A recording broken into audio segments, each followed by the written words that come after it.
কখনো কি ভেবেছেন প্রাচীনকালে রাজা বাদশাদের রাজকীয় সিলমোহর কিভাবে তৈরি হতো?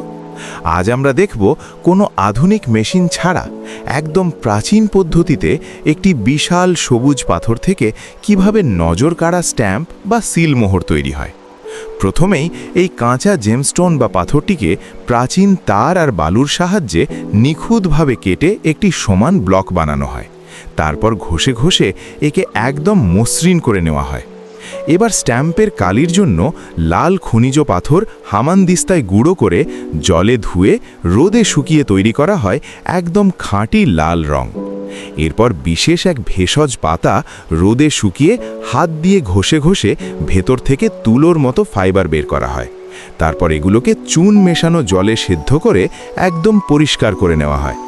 এদিকে সেই মসৃণ সবুজ পাথরের ব্লকের ওপর নিখুঁতভাবে একটি ঘোড়ার নকশা এঁকে প্রাচীন টুল দিয়ে খুব সাবধানে খোদাই করা হয়। এই কাজে সত্যি প্রচুর ধৈর্য আর দক্ষতার প্রয়োজন। সবশেষে সেই লাল রঙের গুঁড়োর সাথে ক্যাস্টার অয়েল, মুক্তার গুঁড়ো আর ওই ভেষজ পাতার ফাইবার একসাথে মিশিয়ে দীর্ঘক্ষণ পিষে তৈরি করা হয় জাদুকরি লাল কালির পেস্ট।